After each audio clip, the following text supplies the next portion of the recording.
Respected Justice Venkatachaliah,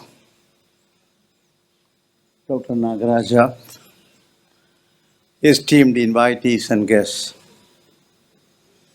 First of all, I am really, in the recent past, after the national education policy, you discuss and see a lot of things that is happening. And for the first time, for me, it was a revelation to see India in its true manifestation, the complexity, plurality, multiple faces of this country. Not that I had to travel, but a lot of people came, discussed, shared their thoughts, shared their mind about what the India should be for the future. And it all was saying only one thing. Don't take this, not going to be an easy way for you to spell out an education policy for this country and it gets accepted by the 1.3 billion population with its, as I told you, plurality and diversity and things of that kind. So that's where we started with some 2 years before we submitted the report. And it was an extraordinary journey. In the process, you heard, as I told you, a lot of people, a lot of institutional representatives, organizations, individuals, people belonging to different faiths, different languages, different geographies, different economic developments. So there was a whole host of people who were coming and sharing their views with us on what India's future has to be. It all signaled only one thing. People of India in the 21st century, to me, because I also shared a good portion of my life of the 20th century too, is that they don't want to take education as a symbol, one more element of a human endeavor. This is very fundamental to this country and its future. That's very clear. So we had an onerous task, how to do this. And you go to different places, you also see certain things as a sample. You can't visit this country and understand this country in its totality. That's extremely impossible. At least for the type of experience I had, it's difficult for me. So you do this, and then you find even more striking ideas, striking innovation, striking original out-of-box thinking and things of that kind. That all became part of thing, but one thing was clear from as a common thing. The policy has to address the issues of the 21st century. The then minister, Javadekar ji, told me that it should stand the test of time at least for 2 decades and if possible, by a fine-tuning, stretch it to 3 decades. And also the people said that we need to have a dynamic system of education, a knowledge society, where the future, even if it is unknown, the educational system should cater to it in terms of the youngsters picking up the new ideas and learning and relearning and unlearning also where necessary. So these were the kind of guidelines that were available to us. And thus came this particular policy, which was about 450 pages. We made it because we made it fairly elaborate in terms of even operational details. But then, of course, it had to be read by people and it has to be at least seen by certain people. You know, the country has people with different times available for them to read this kind of a thing. For some of them, it's a luxury. For some of them, it's an imperative. For some of them, it's a queer interest. But we have to cater to them. And therefore, we had to, of course, go through a process of exposure. We put it to a public domain. This entire policy of 450 pages plus, we put it in the public domain. And we got something like 2.5 lakh responses from all over the country. I think according to the ministry, it's one of the largest ever we got as a response for any policy in this country for quite some time. And 80-85% of the population, notwithstanding to what group they belong, what ideology they belong, 85% supported it. And there were die-hard critics of education in this country. One of them had written a letter I don't want to reveal his name, but you can be rest assured that he was one of the very difficult person to satisfy in educational field. He said that I was looking for 4 objections, which I had for all the policies and everything that was happening. So I looked through these 450 pages and that looked at the proper places where this objection I can raise. And I'm happy to say that I could not find it. So that testifies to the policy and why it got accepted in the context of this country's multifarious manifestation, development, economics, and whatnot. Well, the policy is an integrated policy. It is flexible. You will have the advantage of breaking away at some point, coming back, and things of that kind. And of course, there are this ABC and other kind of thing for higher education, where you can use the credits forward and so on and so forth. But the most important to me is we spend a lot of time on the school education. The school education had been done, first standard, second standard, third standard, and they're 10 plus 2, and things of that kind. How well does it fit in with the kind of understanding we have out of a child? And we turn to die-hard scientists, people who worked in neural sciences, cognitive sciences, and things of that kind. We talk to them on what is it mean by child growth and what phases are there. And they told us that 6% to 88% of the brain growth happens by the age of 8. And if you want to really teach a youngster and make sure that he or she understands it, it's absolutely essential that preparatory things are done well ahead of time in this 0 to 8 years, including 0 to 8 years, not even 0 to 3, rather 3 to 8, it's 0 to 3. And they said there are many, many ways in which this can be done, but most important thing is start the education not at 6, start the education at the age of 3, have a 5-year initial phase, what you may call as a foundational phase, and it is an unstructured education between 3 and 8 years. And what I mean by unstructured education is the fact that you don't have textbooks, you don't have formal teaching by the teachers, but you try to take advantage of the fact that the brain is growing very fast, so therefore you have to push in a lot of things in the form of play, discovery-based, team-based, and many other characteristics, which is psychologically, psychologically or emotional, most social emotional elements. You build all these into it and make sure that the child which is now growing has these qualities which gets embedded into it, because the brain is at that time receptive. One of the things I said is that numeracy and literacy are critical in this phase, and if you miss this period, quite likely the learning process for the brain becomes more and more difficult and more challenging. So you have to do this in this 3 to 8 years. 0 to 3, of course, is the home. There are circumstances which I won't go into the details. So 3 to 8 years was critical, and they were told that you have to do that. So 0 to 5 years we call as early childhood care and education. And we have come out with an 5-year prescription of what exactly the brain growth is and how it will be an unstructured education, perceptive, conceptual, abstract. It evolves in that kind of a thing. And that's why you address this question of an early education. And if you take care of that part of it, considering that 85, 86% of the brain is already grown by the age of 8 or 9 years, I think you have done a great job in terms of a children's ability to pick up for the future. We did this argument for the language, we did this for mathematics and some other areas.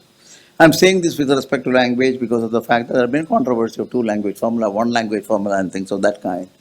If you look at the document, you will see that none of these are the criteria on our policy regarding the document. When we talk of the mother tongue, whether we talk of a home language, whether we talk of the local language, these are all based on the understanding of the brain and its evolution. And we knew that if you want to learn languages, even 5 or 6, do it before 8 to 10 years. And that is the time in which it really goes, rests in the mind. And those are the tissues in the brain where this happens. they will also have the advantage of getting further capability and capacity to absorb new languages in the later. So you are in a way not only learning more languages in this period because of the ability of the brain to do so, but also you're making an investment for the future. This is one just example of the kind of things that we have gone into detail, and I should remember with gratitude the people from Ambedkar University and some of them who really came forward with many of these ideas of the latest results on the neural sciences, cognitive sciences research, which helped us. So that's how the thing was. We finally, of course, had taken the ECCE, where we have done it with respect to unstructured education because of the fact that brain growth is there. The other part of the unstructured education is the fact that all the brains don't grow uniformly. There is no linear growth of the brain. So each of the child has a different growth pattern in this period of 8 years, up to 8 years. So you need to make sure that there is a personal, individual attention, something which has been lacking in the earlier school education, and which, if you miss, and the child is strong in mathematics and weak in a language, or weak is good in another subject, but weak in a third subject, it is all because of the pattern of the brain, got nothing to do with something, and you can make it up in this period, provided you have the ability to detect it, correct it, and then take it into an equalization process by the time you reach the age of 8 or 9. So this has been very kept. That is why it is called unstructured, beside it being the fact that the brain growth is mostly over by 8 or 9 years. So this is the other part of it. So we had to have unstructured, and then slowly this unstructured education goes into partial structure. You have perceptual and that kind of a thing. Then you start getting into a little abstraction. So the next 3 years, that is 5 years of early childhood, the next 3 years with the preliminary education, the next 3 years, which could be the what you may call as the one before the secondary education, and finally the secondary education with the 5 years. You are fully prepared with the brain development, with the preparation which you have gained out of the 5 plus 3 plus 3, to choose subjects, to even areas where you may like to pursue as a profession. And that's what we have provided for in the last 5 years of education. And so last 5 years of education, we have also made sure the knowledge I've said is fast growing. There's a necessity to ability to assimilate knowledge, make a meaning out of it, and then convert it into specific tangible actions. So obviously, we have done away with the curricular structure, curricular, extracurricular, co-curricular, sports, and the music, arts, science. We have made sure that for last 5 years, the child has the option and to pick up subjects out of many, many options that are available. And in the process also study a variety of subjects, not necessarily only physics, chemistry, maths, and there you stop. Or you look at history, philosophy, and social science, you stop there. Or commerce, and you stop here. It is not that way. We have tried to make sure that the choices can be made. A judicious choice need to be made. Of course, there should be some scientific basis for it. But nevertheless, there's such a kind of provision. Now, again, this helps to create a broader, multidisciplinary approach to the education in the secondary school itself. And this is extremely important. We thought that if you have a multidisciplinary education, and if you are also having the holistic component of it, you get the best out of the child's growth pattern and also the child's ability. So that is what our recommendation is. I say all this story because of the fact that you want to promote through this today's Anveshana program, the research. Research to us is a very important component of a training of the mind in the early phase of the mind's evolution. And I think it's a very thoughtful of an organization like Prayoga to come out with the idea of an Anveshana, see how exactly research can be made into an activity at early age when the mind can be much easily trained, and made it more resourceful, more original, more innovative. These things we keep telling later on in life, but I think they are brought into picture right in the early part of the child's growth, and this will certainly make a difference to the child's performance. So you have two components of Anveshana. You have that research as an element of the activity, the the child gets accustomed. In fact, my own exposure to research came very late in life when I started doing PhD, and Sarabhai gave me an answer, this thing. But then, when you started doing a research program for, of course, that I'm in a PhD, but I'm telling a research program, the number of things you need to learn were much more than purely learning in your class. So when I saw today those exhibits, and when one of the younger fellow wanted to look at the oxalic acid and its impact on the kidney stone, the number of, my interest was how many subjects he has learned in the process. And I tell you, this is incredible. The number of subjects that you have to learn to put that kind of a thing and make a presentation. That is the one that makes the difference with introducing research in the early phase of the life. And you try to do research in the later part where you try to pick up other language, other subjects because you want to complete the problem. Problem is never one unidirectional. Problem has multiple dimensions, and you need to pick up many subjects and their meanings before you get it. When I did it in astronomy, to study physics, I need to study plasma physics, I need to study motion of particles in magnetic fields, I need to study mathematics, and I need to study the modeling part of it and simulation part of it, and best theoretical solution to problems, a difficult mathematical equation. So you see the number of things that you need to bring in. If you prepare not that the child is going to solve a problem in cosmology, right, sitting in the school, but the fact that it is trained its mind to look at it in a multiple dimensional way, look at different subjects and try to bring the essence by bringing them together and integrating them. What you call as the integrated concept of the knowledge makes all the difference to child's ability and outlook in the years to come. It is here that the Anveshana is certainly going to play a pioneering role. There are not many institutions in this country which are still thinking, but currently we have specifically identified research, small research component in the school education, especially in the middle school, latter part of it, and the secondary school, primarily with this kind of idea that the brain should be given that opportunity to think with the wider basis of knowledge. And that is precisely what you are going to do this. So I am really thrilled that many of these things which we thought at that time were in the realm of work, research work, were in the realm of publication. Today I have started seeing it in the real life situation as you see it in the Anveshana, in the Prayoga institution. I would like to really congratulate and compliment Dr. Nagaraja and his team. I think the members were introduced by the Director of Research. They seem to be extraordinary. You can't get somebody better than this. I always felt Bengaluru itself is a self-contained institution so far as intellect is concerned. And you have shown this, that you have got it all here. And they are all going to be there supporting this institution. There's this other part of it. And above all, you have a towering personality, like Justice Venkatachaliah. I mean, I have worked with him for decades, not years, and in different contexts. The person who reads virtually one book per day, you know what is the kind of knowledge.